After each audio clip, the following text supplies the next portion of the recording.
Hey guys, Brian Hilliard here, author of the best-selling book, Networking Like a Pro, and creator of the popular program, How to Expand Your Reach, Impact More Lives, and Get Your Message Out to a wider audience. And I gotta tell you, I am fired up here today because we are gonna talk about what has been a real lifesaver for me personally when it comes to being able to get more comfortable with the money conversation. So let's step back here for a little bit. The money conversation or the enrollment discussion can be something that a lot of people struggle with. I know I certainly did when I was getting started. You know, for me personally, I was going out and I was talking to people and they were interested. You know, they're taking notes and doing all these things and nodding their head and taking some more notes. And I'm thinking to myself, this is great. Like, we're going to get ourselves a paying client. They're happy. This is awesome. Great, great job. And then it's time to talk about the money. And if you've been there before, you know what happens. Things start slowing down. You start feeling a little, nervous. They start feeling a little bit nervous and awkward. You can tell that just from that. That makes you feel a little bit more, less confident in the whole process. And it just kind of grinds to this halt. And sometimes you sign them on and sometimes you don't.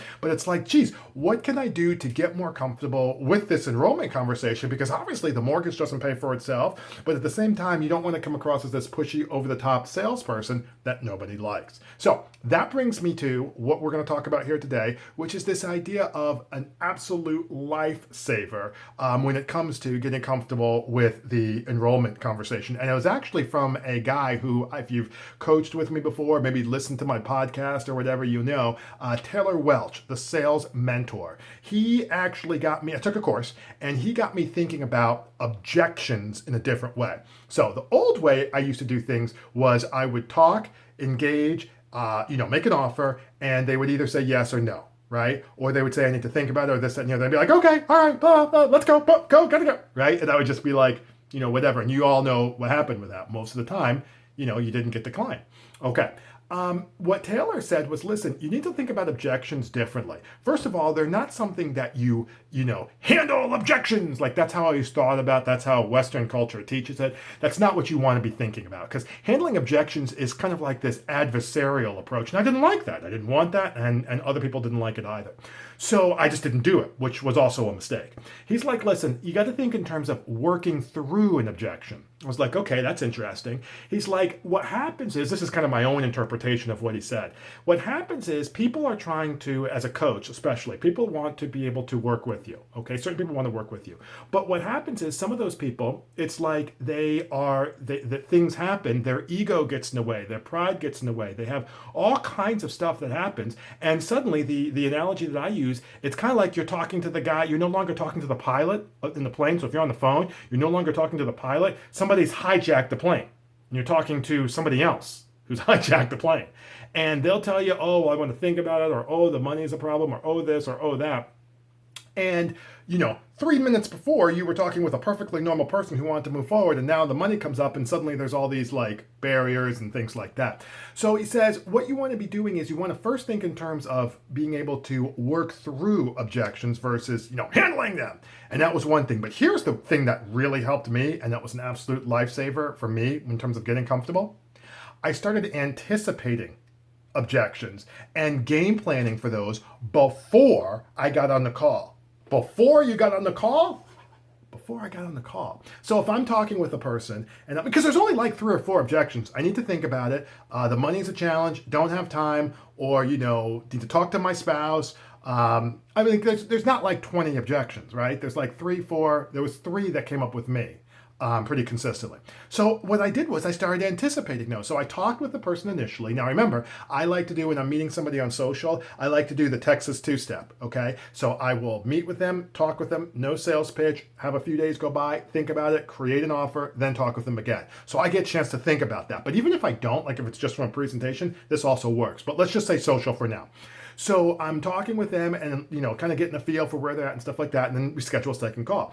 Between that first and second call, I'm thinking to myself, all right, I hope they sign on. I think they'll sign on. They should sign on. But if they don't, which one of these 3 would I say that they would probably choose? That's why I asked myself, which one of these 3, because I only have 3, which one of these 3 would I say that they would choose?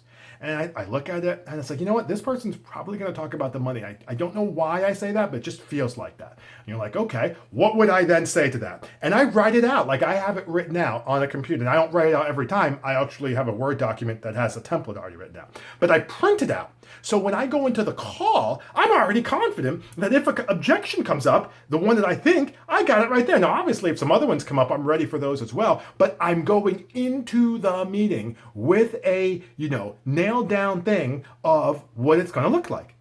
I can't tell you how much of a lifesaver that's been for me, because now I'm no longer concerned or worried or thinking about, oh my gosh, what if they don't sign? I'm like, well, they might say yes, they might say no, but they might say this right here, and I'm prepared for that. And here's the thing, unintended benefit, it made me more relaxed during the enrollment conversation. Instead of things slowing down and being like, it didn't get like that anymore. It was just a nice, calm, relax. They would bring up the objection. Sometimes they didn't, but let's say they bring up the objection. I don't have the money. I talk a little bit about that, going through my stuff. I actually have my notes in front of me. I'm looking down. I'm not obvious about it, but I got my notes in front of me. And they're like, yeah, you know what? Okay, yeah, I could totally see that. Let's move forward. That has totally happened on more than one occasion. So if you want a quick little tip to be able to help you feel more comfortable with the money conversation, and one that's been a personal lifesaver for me, anticipate objections.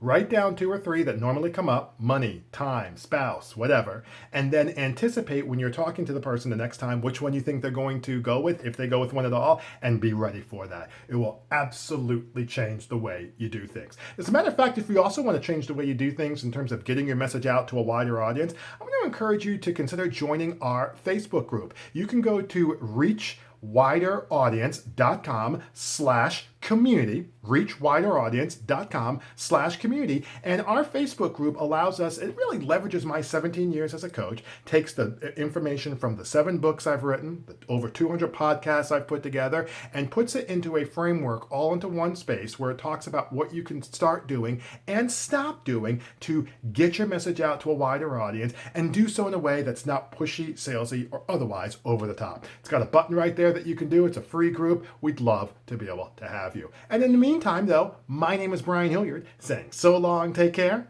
and thanks so much for your time.